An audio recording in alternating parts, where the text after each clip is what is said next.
Hello, as we are now 3 months into 2023, the Republicans have been in control of the House for a couple of months, and one of the main things we hear about right now are the hearings that are going on for different issues that I actually think should be investigated, among others.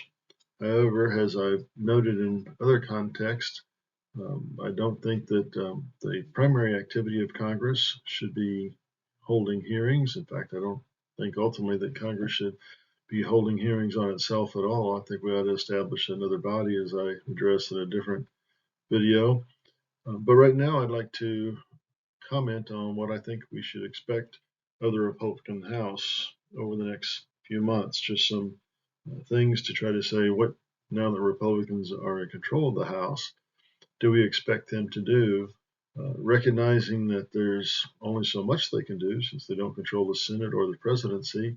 But what can they do? What kind of direction should we see them moving us, both now and in anticipation of a platform for the 2024 election? So I'm going to run through a list of items that I think ought to be addressed one way or the other. That's not an exhaustive list. There are other things that they probably should address, and some of these things may not be reasonable at all to expect them to be able to address in a cogent manner over the next few months. But some things that I think we should expect the Republicans to try to move forward on over the next few months during their time in control of the House. So, as we anticipate the next few months of Republican activity in the House, what are some of the things that I'd like to suggest we ought to look for or hope for them to take care of or address? First, put the principles of limited government and individual liberty at the center of our national and international activity. I think there's been too much on the part of both parties, too much action, activity, where the ends and means are not aligned with respect to the ideals that we claim to be working towards and holding forth, both locally with respect to the nation, the U.S. as a whole, and particularly, as I'll address in more detail later, with respect to how we carry ourselves in the world, both over the last several decades as we've been the lone superpower, and now in a period of radical transition and transformation, I would suggest, on the world stage, with implications that perhaps we can only begin to imagine as things unfold going forward. But if we want to emphasize limited government, if we want to emphasize individual liberty, are we sure that the things we're doing are actually moving us towards those goals? And by limited government, I don't mean a government the size of the government in 1776 or 1781 or any other year in the past. I mean a government that is responsive to the conditions of the United States and the world today, but is no bigger than it has to be. And I think right now it is much bigger than it has to be or ought to be. List of legislative priorities and timeline for introducing legislation related to each. It seems to me that both parties, Republican and Democrat, rail against the other party when the other party is in power, but when they get into the office, they don't always have an actual agenda, an actual list of proposals of legislation to put forth. Now we've gotten into the pattern, it would appear, of the president taking executive action and just doing things with the stroke of a pen, whether or not he should or shouldn't in different areas. And then the general expectation is, well, it'll take the courts a while to decide if I should have done that or not. So they're doing it. And that's not a very effective way to govern. So I'd like to see what Republicans are actually planning to do and trying to accomplish as they control the House, recognizing that many of the ideas they put forth may not even pass the House, let alone the Senate or get the president's signature, but they at least put ideas out there and force themselves and Democrats to discuss and debate and state their positions on these various issues. A clear statement of intent for each of the hearings being held, with a quarterly report regarding information learned and action to be taken. Again, as I mentioned earlier, I do think that the hearings that are being held are important.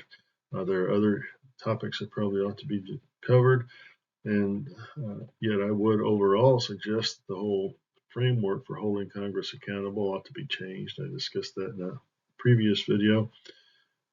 But given that we are in the context of these hearings, a clear statement of intent with a clear summary of what we've accomplished as time goes forward with quarterly reports, so that in fact all parties are clear with what's going on and why we're doing this and where we are at in seeking the information that needs to be sought to determine if there is anything that ought to be addressed versus with respect to what these hearings are about, or if in fact it ought to be closed down and more time and energy be focused on legislative activity, which is what I think ought to be Congress's primary activity.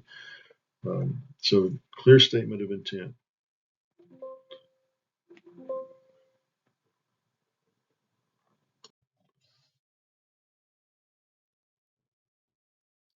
A clear budget response. President Biden just put out his 6.9 trillion or something like that proposed budget, which I've not begun to try to see any commentary on or pay attention to what is in it. But just off the top of my head, it appears that it's totally unresponsive to the actual conditions in which we find ourselves fiscally. And I addressed again some of that in the previous video I did. And I refer a few times to previous videos. The main one I'm referring to is a draft proposal, a draft platform for the American dream. The kind of platform that I think the parties ought to be addressing or developing to restore confidence in America, her potential, et cetera, et cetera.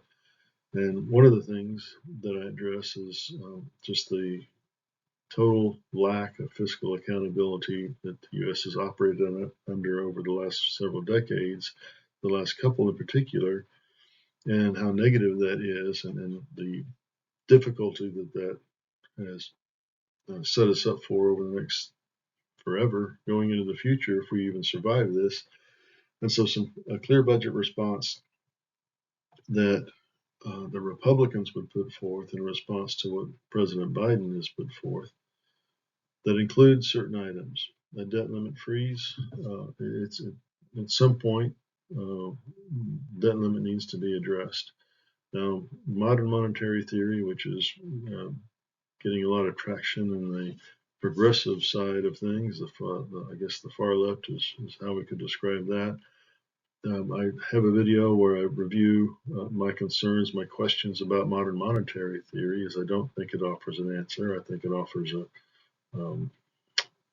I think it's a problem to try to pursue modern monetary theory. I won't go over all that now. But a debt limit freeze to hold ourselves accountable to not try to spend as much as we can and just vote to increase the debt limit, but to actually address the fact that we do need to establish a budget in the traditional sense where we are recognizing the resources that we have and determining how to allocate those resources, not simply printing money, writing blank checks to accomplish pet projects and objectives, however good they might be, that all the different parties might be vying for. However, in the context of that, across the board spending reductions to ensure the debt limit is not breached. There's all kinds of carrying on about whether or not America is going to default on her debt obligations, et cetera, et cetera. But rather than simply extending the debt limit, raising the debt limit, and then printing more money to meet all the obligations we have, we need to eliminate some of the obligations so that we can be sure that we pay all those that we do already have. Freeze on student loan program with comprehensive review of how college education should be funded. Several topics in here, but we cannot continue to provide unlimited funding for programs that are indebting citizens and it would appear are not accomplishing the objective for which they were intended. Institution of stipend-based payments rather than an open checkbook approach on government-funded entitlement programs and related activities. We will begin to get healthcare costs under control when healthcare providers and everything associated with the healthcare industry does not feel like and does not experience an open checkbook from the U.S. government. So we need to instead recognize that those who need help will be helped, but they will receive a set amount, whatever their criteria might be, for their health care, et cetera, to be applied as they see fit, not simply an open checkbook for whatever conditions, circumstances might develop. And a reframing of fiscal policy away from bonds and debt instruments to fund government spending at the expense of taxpayers for non-taxable interest payments and repayment interest payments to hostile governments. One of the things when I deal with MMT, modern monetary theory, I'm responding in part largely to a interview with Brianna Joy Gray and interviewing Stephanie Kelton on her Bad Faith podcast. And there are some comments that Professor Kelton makes in there that I don't understand or know about all the topics that she's talking about. But one of the comments that she makes is that the way we are doing bonds and debt and interest payments and all that's associated with that, it doesn't have to be done that way. Funding the government doesn't have to be done that way, even apart from not having a balanced budget. And then she also makes the comment that one of the reasons we have that is because the wealthy and the fiscal tools such as pensions and other programs that are designed for long-term medical and retirement payments, they needed instruments that they could depend on, they could trust, and it would provide steady payment. And so bonds are not necessarily are not needed in a fundamental sense to manage government spending, but they are used in part to provide an investment tool and an opportunity that is stable and provides an income or a distribution to those who hold the bonds. I think all of that needs to be reviewed. A reframing of international relations focused on limited engagement of any type other than diplomatic overtures with any hostile government. Mutual support for neutral and favorable governments. The elimination of all international sanctions. And the termination of U.S. involvement in foreign political activities. And all of these are basically saying that the U.S. does not need to practice an isolationist approach to international affairs. We can't, in a sense, and I don't even think we should. But if we're going to talk about people's right to self-determination, we need to honor that and recognize that different people are at different places with respect to what they think they want, with respect to what they are able to do with the opportunities they have. And we need to try to quit nation building either out in the open, Iraq, Afghanistan, and now Ukraine, or by subterfuge with the CIA knocking off foreign leaders, et cetera. We just need to totally reframe how we are handling ourselves on the stage, because it seems like a lot of things that are coming to light suggest that we are failing and have failed for decades now to operate according to the principles that ostensibly the U.S. stands for, and I think most of us thought we were trying to live by. A realignment of the relationship between business and government. I think that free market capitalism offers the best opportunity for the most number of people to realize success and comfort in the context of the material world, but I don't think we have free market capitalism today. We have crony capitalism. We have too close of a tie between big business, big government, and many institutions that developed over time and now appear to be inextricably intertwined. I think we need to remove those entanglements. I think we need to abandon the too big to fail policy and recognize that a fundamental tenet of capitalism is that, in fact, if you do something wrong on the business side of things, you may in fact fail, and allow those institutions that act improperly to suffer the consequences. Reimbursement of federal investment funds on any project involving taxpayer money. I mentioned this in my draft platform video, by the degree to which Pfizer and all the investment that was made with taxpayer money into developing the vaccines, and not just Pfizer, but Moderna and any others. I don't know exactly how all of that was handled, but the degree to which America funded that and those companies profited from it without a reimbursement of the funding, that kind of activity needs to stop. Profit cap placed on any projects that involve government funding.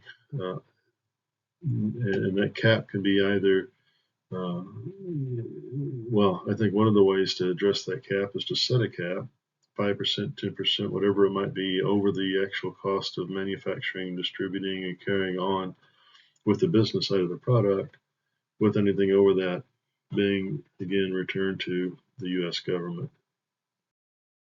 And I apologize, let me see here, a triennial audit is what I skipped back past, but basically a triennial audit of all government contracts and businesses involved in being funded by U.S. government. And now, public declaration of past work history and government activity for all appointed positions with private audit of previous 5 years of taxes. And here I'm thinking more along the lines of the degree to which elected officials are, and you can include that here. I included that in my draft platform, so I didn't bring it up here. But the degree to which we have this revolving door of public service, quote, and then private employment that results from or results in public service. We need to stop the merry-go-round that simply enriches a relative few who have an inside track on how the government and business and all these other institutions function. So that people need to be aware of this revolving door in the context of stopping the revolving door and figuring out a better way to manage the public-private interactions of people so that everybody benefits, not just a handful. And related to that, public declaration of employment for 5 years after leaving government service, whether elected or appointed, with a private audit of taxes. And again, the public should know, I think, where people are coming from when they're appointed to roles. Do they have qualifications? Why are they in those roles? What qualifies them? And what red flags might be raised as to why they were selected. And then also, they ought to be held accountable by having their taxes audited to ensure that there's no miscreant behavior taking place, given the position that people have. And here you can refer to the previous few years of discussions. And I hope another thing I didn't mention, but I think ought to be done, that the Congress passes a law that actually addresses stock trading by Congress people, their spouses, significant others, their families, and even layers of the bureaucracy who have access to information and then would use that for personal gain related to the stock market, etc. So that the tax audit, just automatically taking place, hopefully would help curb some of the interest in securing a government job because of inside information from which an individual could profit illicitly, and hopefully would help to, I guess, identify those cases where things happen unethically so they can be addressed. A clear declaration of military policy centered on defense with the objective of peace. I think this is an area where the U.S. Has really not been faithful to the ideals of free people and people being allowed to make their own decisions with respect to self-governance and governance of their own nation on the international stage. Immediate call for peace talks in Ukraine with the cessation of all funding for military activities. That includes funding and actual supply of military components. A drawdown of NATO. I think this is one of the major issues post-fall of the Soviet Union, where U.S. has clearly taken a wrong tack in how they handled things over the last 40 plus years. And now we're paying the consequences. We'll continue to pay those consequences for a long time, even if we can get the Ukraine conflict to come to an end. And there just needs to be a reckoning for how we've handled things and our opportunity as the sole superpower in the world for the last 40 plus years, 60 years. How, in fact, we have handled that opportunity with respect to creating a more stable, productive world in which to live. A full investigation of the Nord Stream 2 pipeline bombing. This is a topic that's in the news right now. I believe his name is Hirsch. I can't remember his first name, who came out with a rather detailed analysis and suggestion that it was actually the U.S. that bombed the pipeline. Just in the last day or two, there's been what appears to be a rather ludicrous claim from an article in the New York Times that it was actually a pro-Ukrainian group with all kinds of disclaimers about what we don't know, and yet somehow they're going to draw a conclusion that basically doesn't make a whole lot of sense from what I've heard on the reporting of it. But we just need to deal with that, investigate it, hold America, hold whoever is accountable for having done that. And if it is America, this gets back to trying to reframe how, in fact, we are holding ourselves in the world, how we are fulfilling our role on the world stage. And then an audit of and restructuring of military financing based on the audit. As I recall, it's the last 5 audits that the military, the Pentagon, has failed, and nothing has changed. There's calls now for continuing to increase the Pentagon budget. I believe it's $80 billion more that President Biden has called for in this current budget. It's not clear to me that we have gotten all that we ought to get in for the money that we've been spending, particularly relative to the other nations in the world. And we need to clarify what it is we're doing and why we're doing it.